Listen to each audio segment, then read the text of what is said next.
Hey friends, very very good evening and welcome to सरकारी परीक्षा। कैसे हैं आप सभी? आई होप सभी एकदम स्वस्थ मस्त एकदम बिंदास एकदम झक्कास होंगे। ठीक है, तो बहुत फास्ट सभी क्लास में आएंगे एंड क्लास को क्या करेंगे, लाइक करेंगे, एक प्यारा सा शेयर करेंगे और जो भी प्लेटफॉर्म पे नए आएंगे सब्सक्राइब जरूर कर लेंगे। ठीक है, ये छोटा छोटा सा काम तुमको देते हैं वो कर लिया करो, शेयर जरूर कर दो जल्दी जल्दी से। आपका जहां भी व्हाट्सअप हो टेलीग्राम हो जल्दी से शेयर कर दो कि भाई हमारी मैम की क्लास आ गई है, बहुत फास्ट शेयर कर दो। ठीक है, छोटा सा काम होता है, छोटा सा कर्तव्य। कुछ लाइफ में थोड़ा सा काम कर लिया करो। ठीक है, थोड़ा सा क्या है, अपनी तरफ से हल्का फुल्का योगदान कर लिया करो चीजों में। चलिए, तो बस ये हमारी शाम को 9 PM क्लास चलती है। ठीक है, तो आज हम इसको देख रहे हैं क्लास को 9 बजे SSC GD and UP police special हम यहाँ पे करा रहे हैं, क्योंकि प्रेजेंट में हमारे यही दो एग्जाम है हमारे सामने। ठीक है, चलिए, इसमें हमारा आज है सेट नंबर 31। हम 31 सेट को आज हम यहाँ पे कवर करेंगे। Previous year paper, expected question and current affair के क्वेश्चन हमारे इसमें मिक्स रहते हैं, मिक्स सेट चलता है हमारा। ठीक है, चलिए, जी के जीएस रहती है इसमें। ओके, ये गाइज मेरी सुबह सुबह 7:30 बजे करंट अफेयर की क्लास होती है डेली, रोजाना मॉर्निंग में 7:30 AM होती है, रोजाना डेली चलती है, तो जरूर ज्वाइन किया करो। स्टैटिक जीके के साथ चलती है और ये हमारी क्लास भी क्या है, ये ऑल एग्जाम्स के लिए हमारी क्लास क्या है, इंपॉर्टेंट है। ठीक है, ऑल एग्जाम्स के लिए हमारी क्लास इंपॉर्टेंट है, तो जरूर ज्वाइन किया करो। चलिए, एक मोटिवेशन के साथ हम क्लास को स्टार्ट करते हैं। तेरी किस्मत तेरी मेहनत से ही बन पाएगी, तेरी सफलता तेरी पढ़ाई से ही जानी जाएगी, है ना।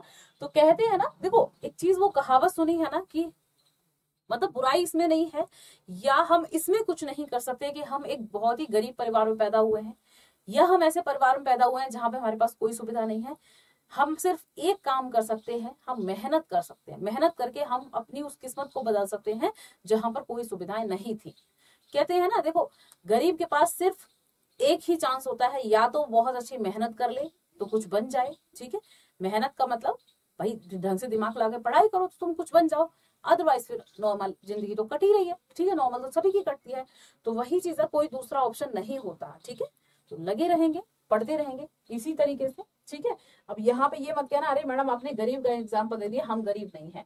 ठीक, मैंने गरीब यहाँ पे ये एग्जाम्पल दिया है। एक तो चीज ठीक है, चीजों के अभाव की वजह से होता है गरीब, एक होता है जब हम कुछ सक्षम नहीं होते तब भी हम गरीब ही हैं। ठीक है, मान लो अंबानी का बेटा है लेकिन वो कुछ भी करने में कोई कौशल नहीं है, उसके पास किसी भी चीज में सक्षम नहीं है, तो वो भी बड़ा ही गरीब है भाई, कोई कौशल नहीं है उसके पास। ठीक है, चलिए, कोई स्किल नहीं है।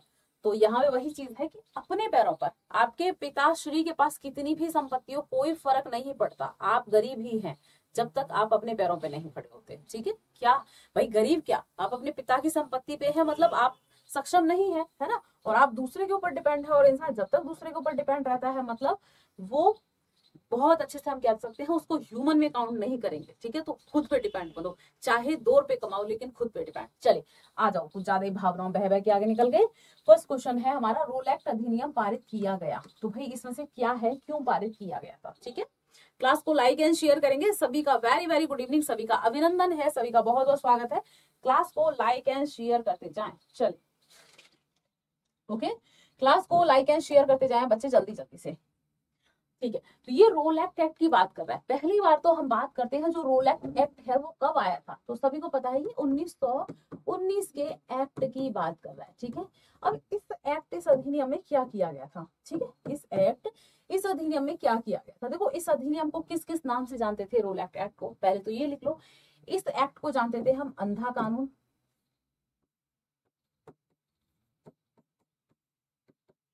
अंधा कानून, काला कानून,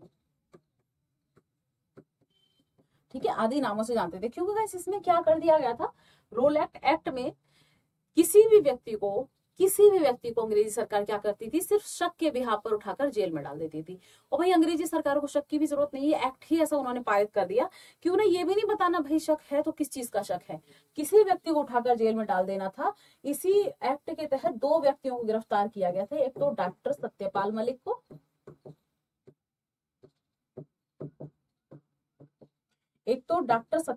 को, दूसरे थे सैफुद्दीन किचलू।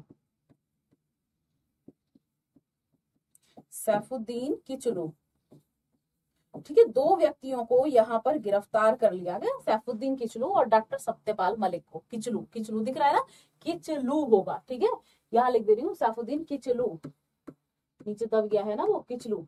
तो इस 2 व्यक्तियों को गिरफ्तार कर लिया गया था इसी एक्ट के तहत, और कोई रीजन नहीं बताया गया था, जिससे क्या हुआ, भारत की जनता में आक्रोश भर गया, खासकर हम कहें हमारे पंजाब वाले क्षेत्र में। और वहां पे एक जनसभा हुई, कहां पर, अमृतसर, है ना, एक जनसभा होती है, कहां पर होती है, अमृतसर में। अमृतसर में एक जनसभा होती है, उसी सभा में क्या होता है, बहुत सारे लोगों पे, कौन, जनरल डायर क्या चलवा देता है, गोलियां चलवा देता है, और बहुत सारे लोग मारे जाते हैं। ये सब दुर्घटनाएं जुड़ी हुई हैं। एक्ट आता है, देन 2 व्यक्तियों को गिरफ्तार किया जाता है, इनकी गिरफ्तारी के विरोध में जनसभा होती है, जनसभा पे जनरल डायर क्या है, गोलियां चलवा देता है, गोलियों से कहा जाता है यहाँ बहुत व्यक्ति मारे गए। और क्या होता है, इसी घटना को क्या कहते हैं, जलियांवाला बाग हत्याकांड, जलियांवाला बाग हत्याकांड, है ना, जलियांवाला बाग नरसंहार या हत्याकांड, ठीक है, इसी घटना को कहा जाता है। जो कब होती है ये घटना कब होती है, ध्यान देना, ये होती है 13 अप्रैल, ठीक है, 13 अप्रैल 1919 में ये घटना होती है, वैशाखी के दिन, ठीक है, वैशाखी का दिन था इस समय, जो हम सेलिब्रेट करते हैं हमारी जो सिख कम्युनिटी में, ठीक है। चले, तो ये याद रखना, ये पूरी घटना इस एक्ट से जुड़ी है। अब ये एक्ट क्या था, राष्ट्रीय और क्रांतिकारी गतिविधियों पर अंकुश लगाने के लिए आया था। देखो, राष्ट्रीय और क्रांतिकारी गतिविधियों पे क्या है भाई, अंकुश लगाने के लिए आया, इसीलिए 2 व्यक्तियों को क्या कर लिया गया, गिरफ्तार कर लिया गया, ठीक है, ये याद रखना। चले, तो ये पूरी एक्ट की इसकी क्या थी, नींव थी, पूरी एक्ट की पृष्ठभूमि थी। इसी एक्ट के विरोध में फिर क्या करते हैं, मतलब जलियांवाला बाग हत्याकांड के विरोध में क्या होता है, यहाँ पे बहुत सारे लोग अपनी उपाधियां त्याग देते हैं, जैसे टैगोर त्याग देते हैं सर की उपाधि, नाइटहुड की उपाधि टैगोर त्याग देते हैं ना, और गांधी जी कौन से त्यागते हैं, केसर हिंद की उपाधि। तो बहुत सारे लोग यहाँ पे उपाधियां अंग्रेजी सरकार की त्याग देते हैं कि भाई हमें तुम्हारी ये जो है उपाधि नहीं चाहिए, सम्मान नहीं चाहिए, तुमने हमारे जो है इतना बुरा नरसंहार किया है, ठीक है। तो बहुत सारी चीजें होती हैं। चलिए देखते हैं नेक्स्ट क्वेश्चन। और देखो, सबसे बड़ी चीज है, सरकारी रिपोर्ट में सिर्फ बताया गया कि कुछ 300 कुछ व्यक्ति मारे गए, ठीक है, लेकिन रियल में देखा जाता है तो 2000 प्लस व्यक्ति यहाँ पे मारे गए थे इन गोलियों में। इतनी भयानक घटना थी। देखो, एक छोटा सा जैसे पार्क है ना, आज आप भी आज की डेट में पार्क में घुस जाओ तो वैसे आपने देखा होगा पार्क पूरा होता है ना, इसके 1-2 गेट होते हैं, तो वैसे छोटा सा इसका गेट था। अब ये पूरे पार्क का छोटा सा गेट, बीच में इस पार्क में कुआं भी था, यहाँ हो रही है जनसभा, ठीक है।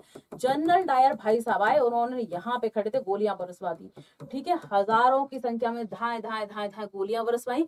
तो वैसे देखो, इतने छोटे गेट में से लोग नहीं निकल पाए एक साथ। अब भाई बहुत सारे लोग हैं, एक साथ एक गेट में से नहीं निकल पाए, तो बहुत सारे लोग तो पता है जान बचाने के लिए कुएं में कूद गए, बहुत सारे लोग तो जान बचाने के लिए इस कुएं में कूद गए। और कुएं में कूद के कौन से तुम बच जाओगे, कुछ के हाथ पांव टूटे, कुछ घायल हुए, कुछ मर गए, ठीक है। ये कांड हुआ था, बहुत ही बर्बर घटना थी, बहुत ज्यादा। चलिए, हिमालय में डैश मुख्य समानांतर पर्वतमाला है। अब ये हिमालय की बात कर रहा है, समानांतर, समानांतर क्या होता है, मतलब समानांतर का पैरेलल, ठीक है, पैरेलल जो भी है, समानांतर मतलब समान अंतरों पे है, कुछ पर्वतमालाएं हैं। तो कितनी पर्वतमालाएं हैं ये पूछ रहा है समानांतर पर, ठीक है। आप कुछ पर्वत श्रृंखलाएं पढ़ते हो वहां पर, जैसे हम पढ़ते हैं काराकोरम, काराकोरम, ठीक है, ये क्रम से लगी हुई है, सबसे नॉर्थ में है काराकोरम, याद रखना, सबसे उत्तर में है, उसके नीचे आएगी काराकोरम, फिर आएगी लद्दाख, लद्दाख, ठीक है, काराकोरम, लद्दाख, फिर आता है जास्कर, ठीक है, फिर उसके नीचे आता है पीर पंजाल, ठीक है। ये क्रम से हमारी जो है पर्वत श्रृंखलाएं लगी हुई है, ठीक है। लेकिन हम जब गिनते हैं तो ये कह रहा है हिमालय में मुख्य समानांतर पर्वतमाला है, ठीक है, मुख्य समानांतर पर्वतमाला है। अब ये किस टाइप के क्वेश्चन की बात कर रहा है, ये क्वेश्चन में नहीं समझ पा रहे। एक तो हम पढ़ते हैं गाइस, आपका कौन सा है, आपका ट्रांस हिमालय है, ठीक है, जिसको हम क्या कहते हैं, वाय हिमालय कहते हैं। एक है आपका ग्रेट हिमालय, जिसको हम महान हिमालय कहते हैं। उसके नीचे आता है हमारा कौन सा आता है गाइस, मध्य हिमालय, ठीक है, फिर आता है शिवालिक। ये भी हमारी 4 जो है पर्वत श्रृंखला है। अब ये क्वेश्चन में किसकी बात कर रहा है ये नहीं मुझे पता, लेकिन हम इनको तीनों को देख लेंगे, दोनों को ही। यहाँ पर ध्यान देना है, यहाँ पर सबसे ऊपर हम कहें हिमालय पर्वत, देखो हिमालय जैसे भारत है, ठीक है, जैसे हम बात करते हैं ये हमारा प्यारा क्या है, भारत है, ठीक, ओके। तो हिमालय पर्वत श्रृंखला आपको पता ही है, ठीक है, हिमालय पर्वत श्रृंखला आपको बच्चे पता ही है कि इस तरीके से कुछ पर्वत मालाएं आ रही हैं, ठीक है, कुछ पर्वत श्रृंखलाएं आ रही हैं, ओके। तो इन्हीं पर्वत श्रृंखलाओं की हम बात करते हैं। तो अगर ये ओवरऑल की बात कर रहे हैं तो सबसे ऊपर आपको पता है ये सबसे ऊपर की पर्वत श्रृंखला कौन सी है, ये वाली, तो इसको हम ट्रांस हिमालय कहते हैं। क्या कहते हैं? ट्रांस हिमालय। ट्रांस हिमालय के नाम से जानते हैं। उसके नीचे जो पर्वत श्रृंखला है, उसके नीचे जो ये आती है, हम इसको क्या कहते हैं गाइस? इसको हम कहते हैं great Himalaya. Great Himalaya, great यानी महान, इसी को हम महान भी कहते हैं, महान हिमालय, ग्रेट या महान हिमालय। उसके जस्ट नीचे हम क्या देखते हैं गाइस? मध्य हिमालय, है ना, मध्य हिमालय, मध्य हिमालय, ठीक है। उसके जस्ट नीचे हम क्या देखते हैं? मध्य हिमालय कह देते हैं हम उसको, या लघु हिमालय कह देते हैं, ध्यान रखना, मध्य या लघु। उसके जस्ट नीचे ये हमारी सबसे नवीनतम श्रेणी शिवालिक है, ठीक है, शिवालिक हिमालय। अब लेकिन इसने ना यहाँ पे क्या पूछा है? इसने पूछा है पर्वतमालाओं की बात कर रहा है, ठीक है। अब ये क्वेश्चन में बिल्कुल इसने क्लियर नहीं किया है, तो हम दोनों को ही देख ले रहे हैं। तो पहली पर्वतमाला यहाँ पे कौन सी है? सबसे ऊपर है हमारी ट्रांस हिमालय, उसके नीचे हमारी पर्वतमाला है महान हिमालय, उसके नीचे है मध्य या लघु हिमालय, उसके नीचे हमारी है ये शिवालिक हिमालय, ठीक है। तो 4 ये हमारी पर्वतमालाएं हो गई। लेकिन यही हम बात करते हैं, अगर ये कुछ पर्वत श्रेणियों की बात कर रहा है यहाँ पे, है ना, जो इन्हीं पर्वतमालाओं पे है, तो हम सबसे ऊपर देखते हैं, सबसे ऊपर काराकोरम, ठीक है, उसके नीचे लद्दाख, ठीक है, उसके नीचे जास्कर, उसके नीचे पीर पंजाल जो है हमारी पर्वत श्रृंखलाएं हैं, ठीक है। तो मैंने क्रम से लगा दी है, तो इसका आंसर तो होगा 3, ठीक है। 3 पर्वत श्रृंखला है, अगर ये 3 काउंट कर रहा है तो इनको करेगा, ठीक है, अगर इधर कर रहा है तो 3। ये 3 तो वैसे ये है कि हमारे हिमालय पर्वत है, ये जहां तक बात कर रहा है ये इनकी बात कर रहा है, काराकोरम, लद्दाख और जास्कर की, ठीक है।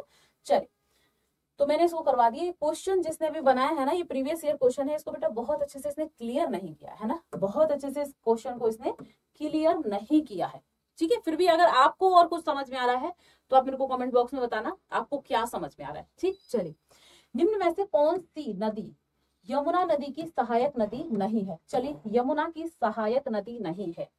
चलिए, हालांकि जो भी क्वेश्चन वहां से बनेगा ना, मैंने आपको करवा दिया है, क्रम से करवा दी है। नॉर्थ टू साउथ लगी हुई है, याद रखना, नॉर्थ टू साउथ लगी, ये भी और ये भी नॉर्थ से साउथ लगी हुई है आपकी पर्वत श्रृंखला है, ठीक है। 4 हिमालय पर्वत में 4 हमारे जो है पर्वतों में बटा हुआ है ना हमारा हिमालय, आपका ग्रेट हिमालय, मध्य हिमालय जिसको हम ग्रेट हिमालय, महान या सॉरी सबसे ऊपर है हमारा कौन सा? ट्रांस हिमालय। ट्रांस हिमालय इसको समझ लो, और ट्रांस हिमालय 4 जो है हिमालय पर्वत श्रृंखलाओं में हमारा हिमालय बटा हुआ है 4। सबसे ऊपर है ट्रांस, उसके नीचे आपका ग्रेट हिमालय, उसके नीचे है मध्य या लघु हिमालय, उसके नीचे है शिवालिक, ठीक है। और इसी में हम बात करते हैं हमारे ट्रांस हिमालय में। अच्छा, मैं एक आपसे क्वेश्चन पूछूंगी, ये जो हमारी पर्वत श्रृंखलाएं हैं ये किस में आती हैं? देखो ये क्वेश्चन मैं समझ गई ये क्या पूछ रहा है ना, मेरे को क्वेश्चन समझ में आ गया। ये कह रहा है हिमालय में मुख्य समानांतर पर्वतमालाएं हैं, क्योंकि पीर पंजाल हमारा दूसरे हिमालय में आ जाता है। इसमें हमारे मुख्य रूप से हमारे 3 आते हैं, एक आता है काराकोरम, एक आता है लद्दाख, एक आता है जास्कर। किसकी बात हो रही है? ये हो रही है हमारी ट्रांस हिमालय की, ये हो रही है ट्रांस हिमालय की, ठीक है। तो ये क्वेश्चन इसने पूरा ढंग से एक्सप्लेन नहीं किया है, लेकिन आप समझ जाओ, ठीक है। इसमें 3 ये हमारी पर्वतमाला है, तो यही 3 की ये बात कर रहा है, ठीक है। ये क्वेश्चन अगर ये भावना प्रकट कर रहा है तो ये एकदम सही है, ओके। ये सबसे ऊपर उसकी बात कर रहा है, उसमें 3 यहाँ पे श्रेणियां हैं, काराकोरम, लद्दाख और जास्कर। इसमें ट्रांस हिमालय में 3 श्रेणियां हैं, ठीक है, ये उसी की बात कर रहे हैं, तो ठीक है, हमारा क्वेश्चन सही है। चलिए, आपके साथ में हमने मैपिंग भी देख ली वहां पे। तो कौन सी नदी यमुना नदी की सहायक नदी नहीं है? ठीक है, यमुना की सहायक नदी नहीं है। अब देखो, बेतवा है, हिंडन है, चंबल है, एक और है केन, केन भी यमुना की सहायक है, एक है सिंध, सिंध ये भी यमुना की सहायक, सिंधु नहीं है, सिंधु नहीं है, ये सिंध है, ये क्या नाम है? सिंध, ठीक है। सिंधु अलग है, सिंध अलग है, यमुना की सहायक है, ठीक है। अब कौन सी बची है? सोन, ठीक है। सोन किसकी सहायक है? गंगा की सहायक है। किसकी है? गंगा की सहायक नदी है, याद रखना। तो सोन यमुना की सहायक नहीं है, ठीक है। यमुना को ही हम किस नाम से जानते हैं? याद रखना, यमुना को ही हम कालिंदी,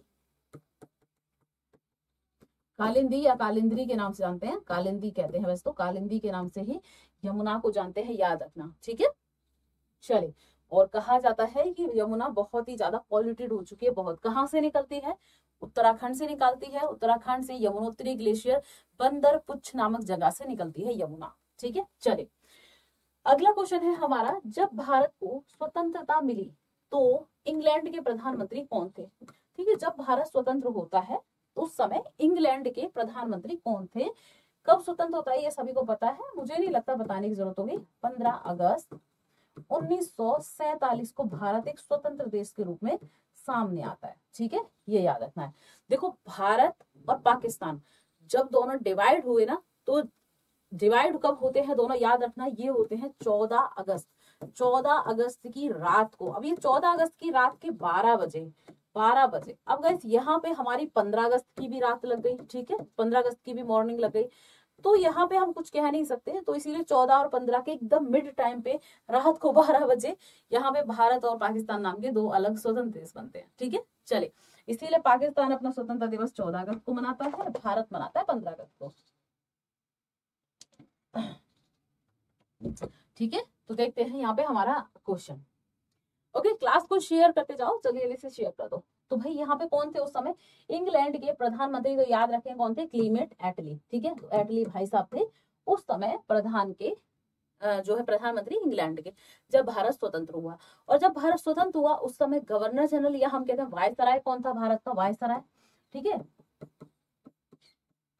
वायसराय या गवर्नर जनरल भी आप कह देते, तो कौन था भाई, ये था माउंटबेटन, माउंटबेटन, ठीक है, लॉर्ड माउंटबेटन था। ये आपको पता ही होगा, भारत का अंतिम गवर्नर जनरल, अंग्रेजी अंतिम गवर्नर जनरल, ये गवर्नर जनरल भी यही था, ठीक है। लेकिन हम कहें भारत का अंतिम गवर्नर जनरल कौन था, या कोई भी भारतीय व्यक्ति पहला गवर्नर जनरल या वायसराय कौन था, तो अब सभी को पता होगा, सी राजगोपालाचारी। मैं कई बार क्लास में कराई हूँ। अंतर देखना, मैं कह दूं स्वतंत्र भारत का पहला गवर्नर जनरल, या फिर मैं कह दूं अंग्रेजी अंतिम गवर्नर जनरल लॉर्ड माउंटबेटन, ठीक है, अंग्रेज था तो अंतिम था अंग्रेजों की तरफ से, इसके बाद कोई गवर्नर जनरल नहीं हुआ अंग्रेजों का, और स्वतंत्र भारत का भी पहला अंग्रेज गवर्नर जनरल था। लेकिन यही अब मैं इस क्वेश्चन को घुमाऊं, पहला भारतीय व्यक्ति गवर्नर जनरल कौन था, ठीक है, पहला भारतीय व्यक्ति गवर्नर जनरल, या हम कहें स्वतंत्रता के बाद पहला भारतीय व्यक्ति गवर्नर जनरल, या मैं कह दूं अंतिम भारतीय व्यक्ति गवर्नर जनरल, तो इस एक ही व्यक्ति बना था, सी राजगोपालाचारी बने थे, वही पहले भारतीय गवर्नर जनरल भी थे और वही अंतिम भारतीय गवर्नर जनरल भी थे। क्योंकि उसके बाद गवर्नर जनरल का पद खत्म कर दिया गया, और क्या होने लगा गाइस, आप सभी को पता है किसका पद आने लगा, गवर्नर जनरल की तरह अब जो लीडर था राष्ट्रपति जी को बनाने लगे, ठीक है, तो यहाँ पे पद खत्म कर दिया गया। चलिए, अब यहाँ पे ध्यान देना है, ये लॉर्ड माउंटबेटन से एक पॉइंट और लिख लो, काफी इंपॉर्टेंट है। लॉर्ड माउंटबेटन के ही इन्हीं के अध्यक्षता में एक योजना आती है 3 जून को, कब आती है गाइस, 3 जून 1947 को एक योजना आती है 1947 को, ठीक है, इसको हम क्या कहते हैं, 3 जून प्लान या 3 जून योजना, 3 जून योजना, या हम कहते हैं 3 जून प्लान, ठीक है। अब ये क्या है, 3 जून प्लान या 3 जून योजना, या फिर मैं कह दूं इसी को भारत विभाजन योजना, क्या कह दूं, भारत विभाजन योजना, भारत विभाजन योजना। अब ये तीनों ही अगर आपसे पूछ ले कि 3 जून प्लान क्या है, तो भाई लॉर्ड माउंटबेटन की अध्यक्षता में आया 3 जून प्लान, इसी ने भारत विभाजन की अनुशंसा की। 3 जून योजना क्या है, भारत विभाजन योजना, इसी 3 जून प्लान की बात कर रहा है माउंटबेटन की अध्यक्षता में, ठीक है। तो ये क्वेश्चन ये पूछा गया, ये सब इन तरीकों से क्वेश्चन पूछा गया, इसीलिए मैंने आपको करवा दिया, ठीक है। इसी के अनुशंसा पर क्या हुआ था, भारत का विभाजन। चलिए अगला क्वेश्चन देखते हैं, श्योक, गिलगित और जस्कर देश की प्रमुख सहायक नदियां हैं। चलिए, किसकी प्रमुख सहायक नदियां हैं आपकी, श्योक, गिलगित और जास्कर, ठीक है। चलो, है ना, क्लास को भी शेयर करते जाओ, क्लास को बच्चे लाइक एंड शेयर करते जाएं सभी। किसकी सहायक नदियां हैं, श्योक है, गिलगित है, जास्कर है, किसकी सहायक नदियां हैं। श्योक से क्वेश्चन बहुत बार पूछा गया, बहुत बार, ठीक है, काफी इंपॉर्टेंट नदी है। तो किसकी सहायक नदी है, ये है हमारी सिंधु की सहायक नदी, किसकी है, सिंधु नदी की सहायक नदी, ठीक है। सिंधु कहाँ से निकलती है, सभी को पता है, ये निकलती है तिब्बत, तिब्बत है, तिब्बत के मानसरोवर, तिब्बत के मानसरोवर झील के पास से निकलती है आपकी सिंधु नदी। तो आपको याद रखना है 2 राज्यों में इसका जल बढ़ता है, किस किस 3 राज्यों में बढ़ता है, मुख्य रूप से 3 देशों में, ठीक है, राज्य नहीं 3 देशों में बढ़ता है, एक तिब्बत में, ठीक है, एक आपका भारत में, पाकिस्तान में। हालांकि तिब्बत से निकलती है, तिब्बत में इसके जल का इतना यूज होता नहीं है, ठीक है, वहां पे इतना यूज होता नहीं है। भारत पाकिस्तान के बीच में इसका जल बटा हुआ है, याद रखना। सिंधु की सहायक 5 नदियां हैं, सिंधु की हम बात करते हैं, इसकी सहायक कितनी नदियां हैं, 5 नदियां हैं। कौन कौन सी है इसकी सहायक, 5 नदियां हैं, याद रखेंगे कौन कौन सी है गाइस, तो याद रखना इसकी सहायक नदियां हैं आपकी रावी, चिनाब, सतलज, ब्यास, रावी, चिनाब, सतलज, ब्यास, और कौन सी रह गई, और मुझे कौन सी याद नहीं आ रही है, ठीक है, एक और मुझे याद नहीं आ रही, हाँ झेलम, झेलम, वही मैं कह रही हूँ, मेरे को याद नहीं आ रही, झेलम, ठीक है, झेलम। तो बस ये इसकी 5 सहायक नदियां हैं। अब देखो ये 5 सहायक नदियां ये, और एक हो गई आपकी सिंधु नदी, एक हो गई आपकी सिंधु नदी। इन 5 का जल डिवाइड हुआ है भारत और पाकिस्तान के बीच में। कैसे हुआ है याद रखना, उत्तर की जो 3 सहायक नदियां हैं, ठीक है, उत्तर की जो 3 सहायक नदियां हैं उनका जल क्या है, जो नॉर्थ की 3 सहायक नदियां हैं, 3 नदियां, ठीक है, उनका जल की बात करते हैं तो गैस उनका 80% जल कौन, पाकिस्तान यूज करेगा, और भारत सिर्फ करेगा 20%, ठीक है, भारत, इंडिया, इंडिया हमारा क्या है, सिर्फ 20% जल ही यूज करेगा उत्तर की 3 नदियों का, ठीक है। अब बात करते हैं दक्षिण की, इनमें से 3 नदियां हैं जो, ठीक, दक्षिण की 3, उत्तर की 3 हमारी कौन कौन सी हो गई, एक तो हमारी हो गई कौन सी, सिंधु, ठीक है, उत्तर की 3 कौन सी हो गई, एक हो गई सिंधु, एक हो गई हमारी कौन सी, झेलम, और एक हो जाती है हमारी चिनाब हो जाती है शायद, है ना, मेरे को क्रम ढंग से याद नहीं है, चिनाब हो जाती है। तो ये उत्तर की 3 नदियों का 80% जल पाकिस्तान यूज करेगा, 20% करेगा भारत। अब बात करते हैं दक्षिण की 3 नदियां बची, तो दक्षिण की 3 नदियां हमारी ब्यास, रावी और हमारी सतलज। तो गैस इन 3 नदियों का जल क्या करेगा, 80% हमारा भारत यूज करेगा, इंडिया, और 20% पाकिस्तान यूज करेगा, है ना। ऐसे ये आपका सिंधु नदी जल समझौता हुआ था, याद रखना। अब आपको एक होमवर्क दे देंगे कि सिंधु नदी जल समझौता कब हुआ था, ठीक है। भारत के प्रधानमंत्री उस समय कौन थे, जवाहरलाल नेहरू के समय में होता है, तो अब अंदाजा लगा लेना ये समझौता कब हुआ था, ठीक है, और इनको आंसर करना। ओके, तो इस तरीके से ये सिंधु की 6 नदियों का जल डिवाइड किया गया है, ठीक। चले आते हैं हमारा अगला क्वेश्चन, जल चक्र को डैश भी कहा जाता है। तो भाई जो वाटर साइकिल है, जो जल चक्र है, उसको क्या कहते हैं, क्या होता है वाटर साइकिल, ठीक है। आपने देखा होगा ये समुद्र है, आपने देखा होगा बच्चे ये क्या है, ये हमारे समुद्र है, ठीक है, ये हमारे समुद्र है। समुद्र से क्या हुआ, अब यहाँ पे निकल रहे हैं सूरज भाई साहब, ठीक है, सूरज भैया, है ना, यहाँ पे सूरज चाचू हमारे निकल रहे हैं सन, ओके, सन निकल रहा है यहाँ पे। तो ये सूरज क्या करेगा, इसकी किरणें पड़ेंगी, समुद्र से क्या करेगा, जल को बाष्पोत्सर्जित करेगा, वाष्पन होगा भाई, समुद्र का क्या है, सरफेस गर्म होगा, जल गर्म होके क्या होगा, धुएं के रूप में, वाष्प के रूप में ऊपर उठेगा, ठीक है, जल का क्या हुआ, बाष्पन हुआ, जल का क्या हुआ, बाष्पन हुआ, जल बाष्प बन के यहाँ पे क्या बन गए, छोटे छोटे यहाँ पे बादल बना लिए, इस जल ने बाष्पित होकर क्या बना लिए, यहाँ पर छोटे छोटे बादल बना लिए, ठीक है। अब ये बादल क्या हुए, अब ये बादल क्या है, वर्षा के रूप में बरस गए, है ना। अब ये बादल क्या है, वर्षा के रूप में बरसे, और फिर से ये जल कहाँ पर आ गया, फिर से ये जल कहीं नदी में इकट्ठा हो गया, है ना, कहीं ये किसी तालाब में इकट्ठा हो गया जल, और कुछ जल हमारा कहाँ है, समुद्र में चला गया। तो बस इस तरीके से ये क्या है, एक साइकिल बन गया, क्या हो गया, एक साइकिल बन गया, कि नदी और समुद्रों में से जल ऊपर गया, बादल बने, ठीक है, बादल बने, बादल बने, और फिर वही जल फिर से नदी में आया, समुद्र में आया। तो ये पूरा का पूरा क्या चल गया, पूरा का पूरा एक साइकिल चल गया हमारा, पूरा का पूरा क्या है, एक साइकिल चल गया। इसी को हम क्या कहते हैं, जल चक्र कहते हैं, या हम कहते हैं वाटर साइकिल कहते हैं, ठीक है। तो ध्यान देना, इसको जल चक्र या वाटर साइकिल कहते हैं। तो जल चक्र को डैश भी कहा जाता है, इसमें से क्या कहा जाता है, यहाँ पे ये पूछा जा रहा है, तो क्या कहा जाता है, इसको जलीय चक्र के नाम से जानेंगे। बहुत ही इजी क्वेश्चन था, ठीक है, बहुत ही इजी क्वेश्चन था, हाइड्रोलॉजिक साइकिल, ठीक है, जलीय चक्र, या हम इंग्लिश में देख लो हाइड्रोलॉजिक साइकिल, क्योंकि आपको हाइड्रोलॉजिक साइकिल को भी हिंदी में आपका देवनागरी में लिख के दे सकता है, ठीक है, जो इसको आप इंग्लिश कहते हैं। चलिए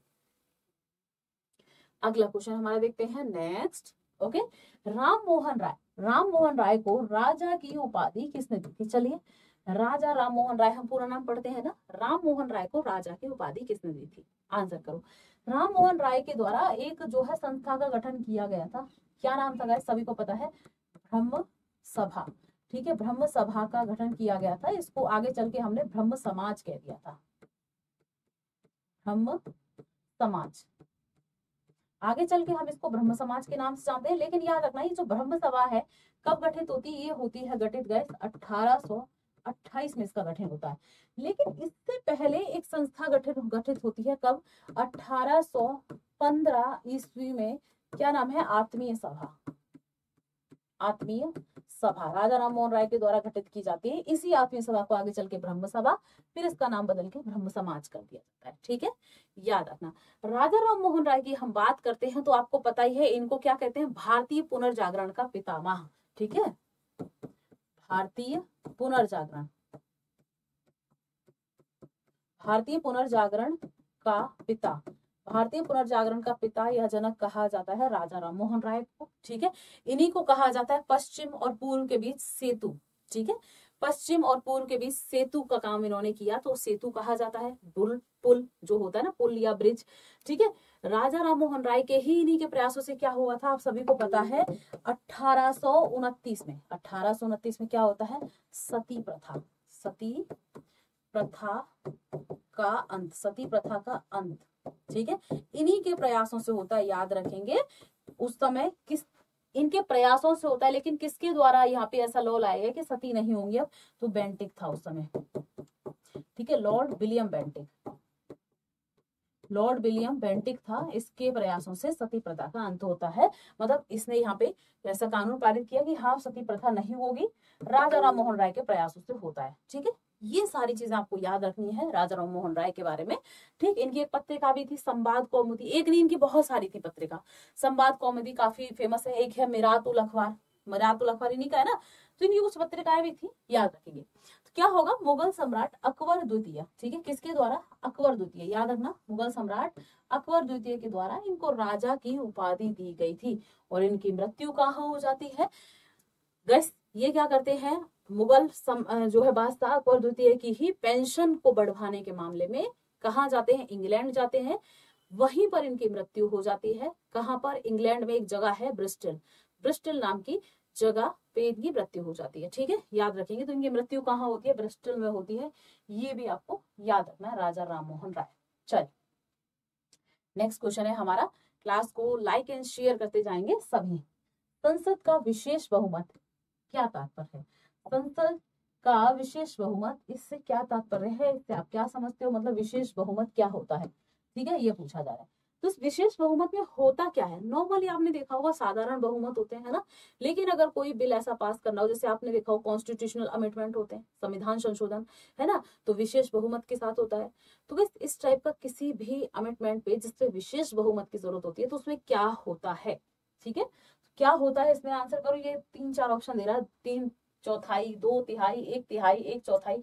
ठीक है, तो आंसर होगा हमारा 2/3 सदस्य उपस्थित तथा मतदान करते हैं। ठीक है, ये कह रहा है सदन की कुल सदस्य संख्या का 2/3, सदन की, मान लो सदन में मैं बताऊं 550 व्यक्ति हैं, तो 550 का 2/3, ठीक है, क्या देंगे, मतदान करेंगे। अब वो टोटल 550 का नहीं देंगे, इसने एक और चीज कह दी है, present and voting, present and voting यानी उपस्थित एवं मतदान करते हैं 2/3 व्यक्ति। ठीक है, तो जितने व्यक्ति प्रेजेंट होते हैं उस समय सदन में, उनके 2/3 की बात हो रहा है।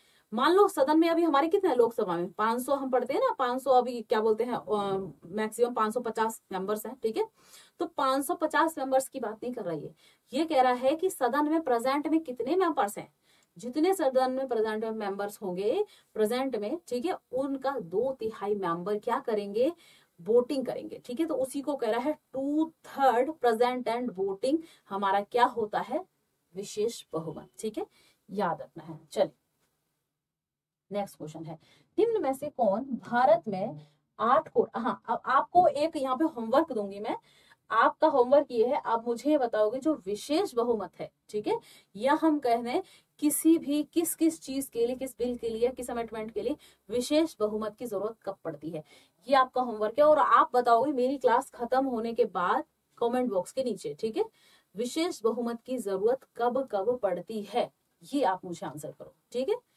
तो ये आपका छोटा सा काम है कि विशेष बहुमत की जरूरत कब कब पड़ती है, किन किन कंडीशनों में विशेष बहुमत होता है, ये 2/3 प्रेजेंट एंड वोटिंग का 2/3। ठीक है, ये आपका काम है, तो ये आप मुझे बताओगे। ठीक है, ज्यादा मैंने आपको हार्ड क्वेश्चन नहीं दिया है, छोटा सा है ना, इतना सा काम है। चलिए, ये कह रहा है कौन सा भारत में 8 कोर उद्योगों के सूचकांक की गणना के लिए उपयोग किए जाने वाला उद्योगों में से है, उद्योग में से है कह रहा है 8। देखो भारत में 8 जो है कोर उद्योग घोषित किए गए हैं, ठीक है। 8 कोर उद्योग हम कहते हैं इंडस्ट्रीज घोषित की गई हैं। कौन कौन से हैं ये 8, ठीक है। ये लिख लो, इनसे क्वेश्चन कई बार बनते हैं, दे देता है आपको 4 दे देगा, कहेगा इनमें से कौन सा नहीं है, या फिर इस तरीके से देगा 3 अदर दे दिए, कह रहा है कौन सा है इनमें से, ठीक है। तो ये 8 कोर उद्योग है, याद रखेंगे। एक है आपका कोयला उद्योग, कोयला उद्योग, ठीक है, कोयला उद्योग। दूसरा है आपका कौन सा, कच्चा तेल, कच्चा तेल उद्योग यानी क्रूड ऑयल, है ना, क्रूड ऑयल उद्योग जो आपका पेट्रोलियम वगैरह होता है, ठीक है। तीसरा है हमारा प्राकृतिक गैस उद्योग, प्राकृतिक गैस उद्योग, ठीक है। चौथा है हमारा कौन सा, रिफाइनरी उद्योग, ठीक है, रिफाइनरी प्रोडक्ट्स, है ना, रिफाइनरी प्रोडक्ट्स हम कह सकते हैं, रिफाइनरी प्रोडक्ट्स, या हम कह सकते हैं रिफाइनरी में जो भी हमारे प्रोडक्ट्स वगैरह बनते हैं रिफाइनरी उद्योग कह सकते हैं, ठीक है। अगला हमारा कौन सा है, अगला है हमारा फर्टिलाइजर्स, फर्टिलाइजर्स यानी उर्वरक, उर्वरक उद्योग, ठीक है, उर्वरक उद्योग। अगला, उससे अगला हमारा कौन सा है गाइस, ये है स्टील उद्योग, स्टील, ठीक है, स्टील उद्योग। उससे अगला हमारा कौन सा है, सीमेंट उद्योग, स्टील को आप ध्यान रखना, इस्पात, इस्पात उद्योग लिख लो यहाँ पे, स्टील या इस्पात। उससे अगला हमारा कौन सा है, तो उससे अगला हमारा कौन सा है, और कौन कौन से बच गए, और कौन से बच गए, स्टील हो गया, इस्पात हो गया, उससे अगला हमारा कौन सा हो गया, हाँ एक है हमारा गाइस सीमेंट उद्योग, कौन सा है, सीमेंट, सीमेंट उद्योग। और एक है हमारा बिजली उद्योग, कौन सा है, बिजली, ठीक है, इलेक्ट्रॉनिक उद्योग जो भी हमारा बिजली से संबंधित, ठीक। ये भारत के जो है 8 और उद्योग हैं, याद रखना। देखो 1 2 3 4 5, ठीक है, 6, ये हो गया आपका 7 और ये हो गया 8। ये 8 कोर उद्योग है, याद रखना। यहाँ पे क्वेश्चन अक्सर पूछा जाता है, आपको कंफ्यूज, बड़ा इंपॉर्टेंट क्वेश्चन है बहुत, ठीक है। अक्सर पूछा जाता है कि भारत का इन 8 कोर उद्योग में से आपको लोहा दे देता है, लोहा, ठीक है, लोहा ये भारत का कोर उद्योग है, इसी में कहीं घुसा देगा आपको लोहा, तो आप कहोगे अरे लोहे से तो बहुत काम होता है ना, लोहा तो बड़ा इंपॉर्टेंट चीज है। वो लोहा नहीं आता, ध्यान रखना, इसमें लोहा नहीं आता, ये बहुत अच्छे से याद रखना है। अक्सर प्रीवियस ईयर क्वेश्चन जितने भी पूछेंगे ना, आपको यही कंफ्यूज करेगा, लोहा घुसा देगा बीच में। चलिए, लेकिन अब देखते हैं ये कह रहा है कौन सा है। देखो एल्यूमिनियम, एल्यूमिनियम को भी काफी पूछता है, तो ये नहीं है भारत के कोर उद्योग में। कहीं दिख रहा है आपको एल्यूमिनियम, कहीं भी नहीं दिख रहा। तांबा बिल्कुल नहीं है हमारा कोर उद्योग में। कपड़ा, है ना, हमारी जो टेक्सटाइल्स है वगैरह, कुछ नहीं है हमारा कोर उद्योग में। रिफाइनरी उत्पादन, रिफाइनरी तो है, कहाँ है, कहाँ है, कहाँ है, कहाँ है, हीरा रिफाइनरी, यहाँ हमने चर्चा की, ठीक है। एक बार यही याद करा दे रही हूँ। कोयला उद्योग, कच्चा तेल उद्योग, है ना, जिसको हम क्रूड ऑयल कहते हैं, प्राकृतिक गैस उद्योग, रिफाइनरी जो भी प्रोडक्ट्स हमारे होते हैं, रिफाइनरी उद्योग, उर्वरक यानी आपका फर्टिलाइजर जो है होता है, स्टील उद्योग, स्टील यानी इस्पात उद्योग, सीमेंट उद्योग, और बिजली यानी जो भी इलेक्ट्रॉनिक्स के जो भी हमारे सामान वगैरह होते हैं, ठीक है, तो वो उद्योग। तो ये हमारे 8 कोर इंडस्ट्रीज हैं भारत की, यहाँ से क्वेश्चन बन जाते हैं आपके, और ये बहुत ही हाई लेवल का क्वेश्चन है, ये बहुत हाई लेवल के बहुत मुश्किल वाले क्वेश्चन होते हैं। गारंटी के साथ कह रही हूँ 99% बच्चे इस क्वेश्चन को गलत करके आते हैं, ठीक है। चलिए, अब ऐसा नहीं है कि सब करते हैं, लेकिन जो पढ़ता है वो नहीं करता। अगला क्वेश्चन देखते हैं। 1949 में निम्न में से किस वित्तीय संस्था का राष्ट्रीयकरण किया गया था, ठीक है। किस वित्तीय शिक्षा का गाइस यहाँ पे नेशनलाइजेशन किया गया था, नेशनलाइज किया गया था, आंसर करें, ठीक है। कि तुम लोग का कोई भरोसा नहीं, तुरंत कह देता है मैडम हम तो पढ़ते हैं, हमारे गलत नहीं होगा, हम उन बच्चों में नहीं आते, ठीक है, तुम नहीं आते। चलिए देखते हैं, तो भाई किस राष्ट्रीय संस्था का राष्ट्रीयकरण किया गया था, तो ये किसकी 1949 की करा, मैंने हजारों बार क्लास में कराया है, आरबीआई, है ना, भारतीय reserve bank, RBI, reserve bank of India की बात हो रही है, भारतीय रिजर्व बैंक, भारतीय रिजर्व बैंक की बात हो रही है, ठीक है। तो फिर भारतीय रिजर्व बैंक का राष्ट्रीयकरण हुआ था, कब स्थापना होती है ये भी आप जान लो, कब होती है, 1935 में इसकी स्थापना होती है, 1 अप्रैल, ठीक है, 1935 1 अप्रैल, है ना। तो डेट भी हमें याद रखनी है। किस एक्ट के तहत होती है, तो एक्ट भी याद रखो, कौन सा है, आरबीआई एक्ट 1934 के एक्ट के तहत आरबीआई की स्थापना होती है। किस आयोग की सिफारिश पर होती है, तो वो भी याद रखो, यंग हिल्टन आयोग, यंग हिल्टन आयोग, है ना, यंग हिल्टन आयोग की सिफारिश पर आरबीआई की स्थापना होती है। हेडक्वार्टर कहाँ पर है, अगर मैं बात करूं आरबीआई का हेडक्वार्टर, तो कहाँ है, मुंबई में, मुंबई में है, ठीक है। वर्तमान में इसके गवर्नर कौन है आरबीआई के? वर्तमान में अगर हम कहें गवर्नर कौन है तो याद रखना शक्तिकांत दास है। कौन है? शक्तिकांत दास, ठीक है, शक्तिकांत दास, ठीक है। शक्तिकांत दास कौन से? 25 नंबर के गवर्नर हैं, 25, 25वें गवर्नर हैं भारत के, ठीक है। तो ये भी आपको याद रखना है, आरबीआई के 25वें गवर्नर है। हो गया काम। चलिए, यही फायदा होता है अगर हम कुछ डेट याद कर लेते हैं, तो यही फायदा होता है, चीजें बहुत इजी हो जाती हैं। नेक्स्ट क्वेश्चन है हमारा, जम्मू एंड कश्मीर का निम्न में से कौन सा उत्सव सिंधु नदी के तट पर मनाया जाता है? कौन सा ऐसा फेस्टिवल है, कौन सा ऐसा उत्सव है जो जम्मू कश्मीर का है, जो सिंधु नदी के तट पर मनाया जाता है? चलिए, ओके, हेमिस है एक, तो एक गुरेज है, एक ट्यूलिप है, एक सिंधु दर्शन है, ठीक है। हेमिस तो आपको पता ही है कहाँ मनाया जाता है, हेमिस महोत्सव लद्दाख में। कहाँ मनाया जाता है? लद्दाख में, ठीक है। अब यहाँ पे एक ट्यूलिप महोत्सव है, जो ट्यूलिप महोत्सव फूलों से संबंधित है। किससे है? फूलों से संबंधित ट्यूलिप। आपको होमवर्क दे रहे हैं, ये बताओ ट्यूलिप महोत्सव कहाँ मनाया जाता है, गुरेज कहाँ मनाया जाता है? कौन बताएगा? हेमिस तो बहुत फेमस है लद्दाख में, तुरंत बता दोगे मैम लद्दाख में मनाया जाता है, ठीक है। चलिए, कौन सा बच गया हमारा? बच जाता है यहाँ पे सिंधु दर्शन, ठीक है। कौन सा बच जाता है हमारा? सिंधु दर्शन बच जाता है, यही हमारा मनाया जाता है जम्मू एंड कश्मीर में। ट्यूलिप फूलों का त्योहार है, कहाँ मनाया जाता है? कौन बताएगा? चलिए, नेक्स्ट क्वेश्चन है हमारा, निम्न में से किस शहर में सैन्य विद्रोह के बाद 1857 का विद्रोह आरंभ हुआ? ठीक है, 1857 का विद्रोह आरंभ हुआ। ये कह रहा है किस शहर में, ठीक है, 1857 का विद्रोह। इस समय बात करते हैं लॉर्ड भारत का, हम कहें गवर्नर जनरल, या हम कहते हैं वायसराय की उपाधि आ गई थी। कौन था? तो लॉर्ड कैनिंग, है ना, लॉर्ड कैनिंग, कैनिंग ही तो था यहाँ पे, ठीक है। इसी के समय में क्या होता है, 1857 का विद्रोह होता है, और ये अनसक्सेसफुल होता है, फेल हो जाता है, क्योंकि किसी भी नियमित योजना के अभाव में ये हो जाता है। जो विद्रोही थे वो क्या करते हैं, कोई भी प्लानिंग नहीं करते, वो कहीं से भी कैसे भी शुरू कर देते हैं। तो अब सभी को पता है कौन सा शहर है, मेरठ। मेरठ से शुरू होता है गाइस, कब? 10 मई को, 10 मई को मेरठ से शुरू होता है, और 11 मई, ठीक है, 11 मई को ये कहाँ पहुंच जाते हैं विद्रोही? दिल्ली पहुंच जाते हैं। सारे के सारे विद्रोही कहाँ पहुंच जाते हैं? दिल्ली। तो कई बार पूछ लिया दिल्ली में कब होता है, तो 11 तारीख को, ठीक है। तो ये याद रखना है 1857 का विद्रोह, ठीक। चलिए, बहुत सारे लोग इसमें होते हैं, आपने पढ़ा ही होगा हिस्ट्री में, झांसी की रानी और पता नहीं बहुत सारे लोग, है ना, नाना साहेब, तात्या टोपे। चलिए, किस घरेलू कचरे में पुनर्चक्रण की उत्कृष्ट क्षमता होती है? ये कह रहा है कौन सा ऐसा घरेलू कचरा है जिसमें क्या होता है, पुनर्चक्रण यानी रिसाइकल, रिसाइकल की क्षमता होती है। आंसर करें जल्दी से, ठीक है। रिसाइकल की जो है क्षमता होती है हाउस होल्ड, जो आपका वेस्ट है उसमें। अब देखो यहाँ पे हमें बहुत साफ दिख रहा है भाई, रबड़ तो होगा नहीं घरेलू कचरे में, ठीक है। प्लास्टिक घरेलू कचरे में होती नहीं है, क्यों? घर में मम्मियाँ क्या करती है, रोज सब्जी छीलती हैं, खाना बनाती हैं, है ना, यही सब तो होता है। तो सब्जियों के छिलके विलके, ऐसा गीला कचरा, धातु होगी नहीं, कैसा होगा घरों में? गीला कचरा। इसीलिए कहा जाता है कि गीले कचरे, आपने देखा होगा 2 डस्टबिन आपको मिलेंगे अक्सर, आप कहीं बाहर जाओगे, एक आपको मिलेगा ब्लू कलर का डस्टबिन नीला, एक मिलेगा ग्रीन कलर का हरा डस्टबिन, ठीक है।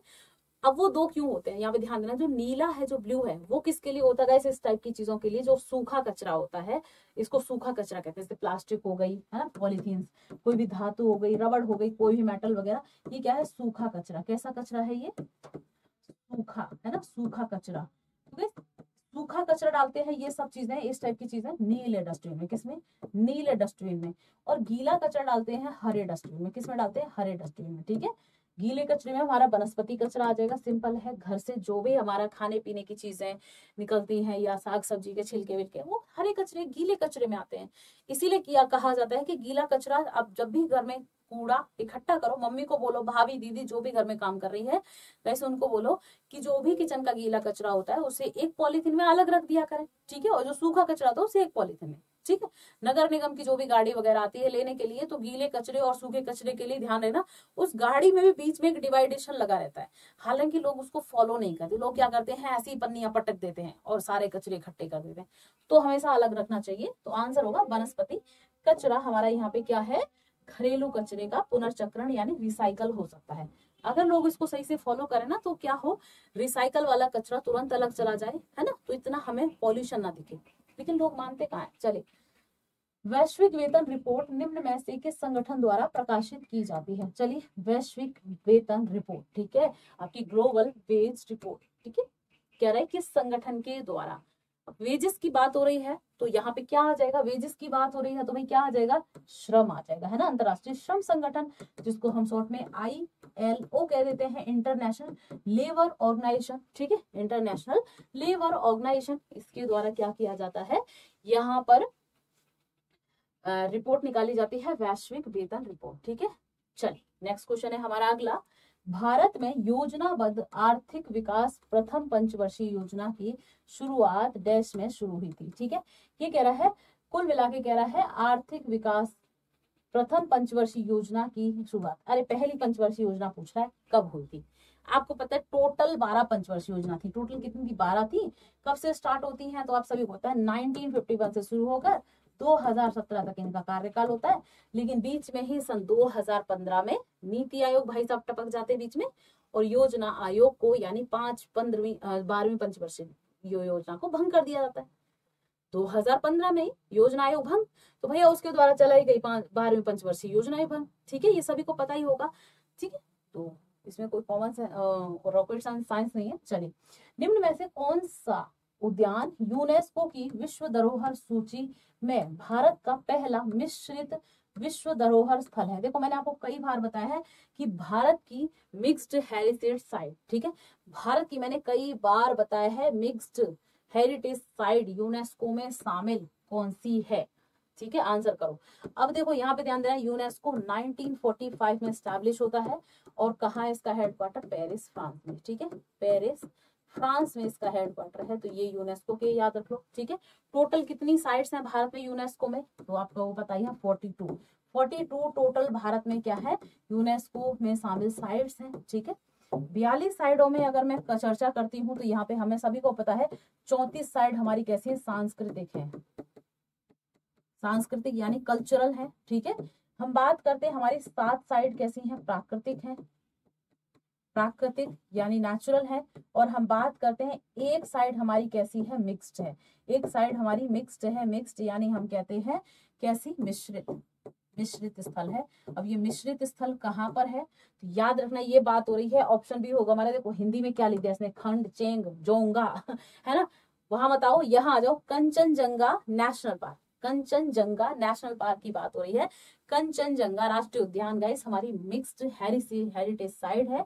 कहाँ पर है ये कंचनजंगा राष्ट्रीय उद्यान, ये है सिक्किम में, ठीक है, कौन सा है, कंचनजंगा की बात हो रही है, ठीक है, कंचनजंगा। देखो इसके ऊपर पेन चल गया है, कुछ बच्चे नए होते हैं ना, उनको नहीं पता होता, मैं मिटा दे रही हूँ उसको, ये लो, ये पूरा खुल गया आपका कंचनजंगा, ठीक है।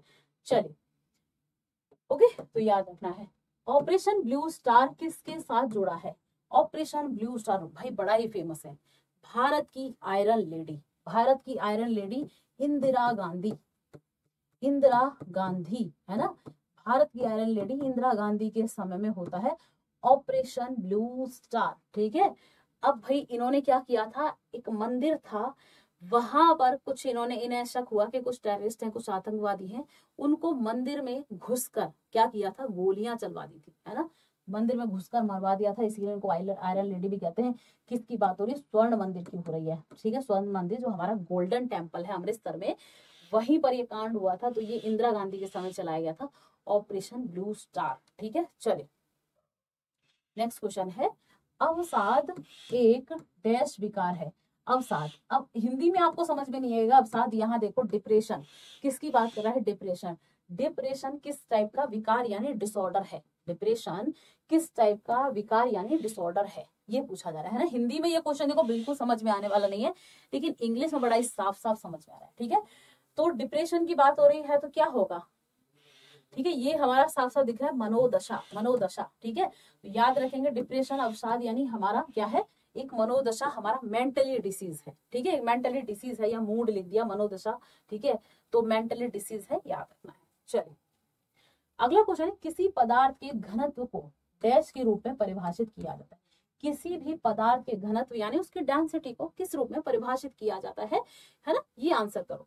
क्लास को शेयर करते जाओ बच्चे, क्लास को लाइक एंड शेयर करते जाए, बहुत प्यारा प्यारा सा लाइक एंड बहुत ही स्वीट सा शेयर, ठीक है, जल्दी जल्दी से शेयर। देखो मेहनत आपकी क्लास में करते हैं हम, ठीक है। नो डाउट कि आपकी क्लास अच्छी है, ठीक है। तो आपकी क्लास काफी अच्छी चल रही है, काफी एक्सप्लेनेशन के साथ हम ले जाते हैं क्लास को। तो प्यारा प्यारा सा लाइक एंड शेयर जरूर करते जाएगा। तो कह रहा है किस पदार्थ के घनत्व को डैश के रूप में परिभाषित किया जाता है। तो किसको किया जाता है? द्रव्यमान प्रति इकाई आयतन, ठीक है। द्रव्यमान प्रति इकाई आयतन के रूप में परिभाषित किया जाता है किसी पदार्थ के घनत्व को, ठीक। चलिए नेक्स्ट क्वेश्चन है हमारा अगला। एक पारिस्थितिकी तंत्र में निम्न शामिल है। तो भैया एक पारिस्थितिकी तंत्र यानी इकोसिस्टम, एक पारिस्थितिकी तंत्र यानी इकोसिस्टम की बात हो रही है। इसमें कौन कौन शामिल होते हैं? केवल सजीव जीव, ठीक है, सजीव जीव और भौतिक कारक, केवल कीड़े, केवल भौतिक कारक। देखो अब याद रखना 98% क्वेश्चन गलत होते हैं जहां पर केवल लगा होता है। 98% क्वेश्चन गलत होते हैं जहां केवल लगा होता है। पहले तो केवल की वजह से हम इसे गलत कर लें। दूसरी चीज इकोसिस्टम की बात कर रहे हैं, तो इकोसिस्टम में सिर्फ और सिर्फ जो है सजीव नहीं आएंगे, तो यही गलत है। सजीव के साथ आ जाएगा हमारे भौतिक भी आएंगे, ठीक है।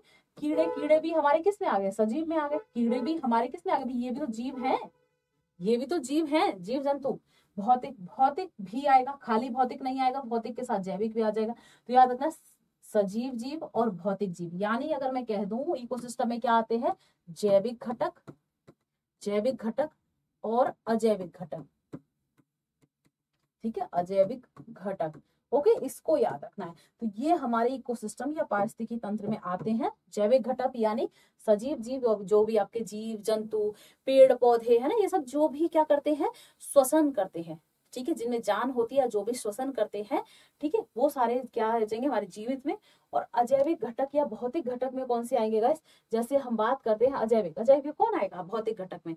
आपका जैसे हम बात करें आपकी लैंड, चट्टाने, ठीक है, पहाड़ पर्वत, या फिर हम कहते हैं प्रकाश, जल, वायु, ये सब हमारे अजैविक घटक हैं, यानी हमारे भौतिक घटक हैं, ठीक है। तो याद रखेंगे वायु, प्रकाश, जल, इसमें सब आ जाएगा। चट्टाने हमारी अर्थ, ठीक है, अर्थ तो नहीं, अर्थ में तो हमारे ये भी आएंगे, हमारे लिविंग ऑर्गेनिजम्स भी आएंगे, ठीक है। यानी हम बात करते हैं जो भी चीजें निर्जीव हैं, अजैविक हैं, ठीक है, और जो भी जैविक हैं यानी सजीव हैं, दोनों ही घटक आते हैं हमारे किस में? आपके पारिस्थितिकी तंत्र में, इकोसिस्टम में, ठीक है।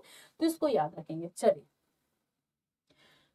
ओके गाइस, तो क्लास हो गई दी एंड। आई होप क्लास अच्छी लगी होगी, है ना। तो क्लास अच्छी लगी हो तो क्या करना है? बहुत ही प्यारा प्यारा सा लाइक करना है, शेयर करना है, और जो भी नए आए हैं सब्सक्राइब करके बेल आइकन यहाँ से प्रेस कर लेंगे ताकि हमारी क्लासेस के नोटिफिकेशंस मिलते रहें। ओके, सरकारी परीक्षा ऑफिशियल बच्चे, इसी नाम से हमारा क्या है? टेलीग्राम चैनल है, तो इसको जरूर ज्वाइन करना। यहाँ पे स्कैनर भी है, आप स्कैन करके भी ज्वाइन कर सकते हैं, सरकारी परीक्षा ऑफिशियल के नाम से है। ओके, ज्वाइन कर लेना, PDF वगैरह आपको यही मिलते हैं, ठीक है। तो भाई ये अब हमारी कल सुबह होगी 7:30 बजे करंट अफेयर की क्लास। तो आप लोग सुबह 7:30 बजे जुड़ेंगे हमारी प्यारी प्यारी सी करंट अफेयर्स की क्लास में।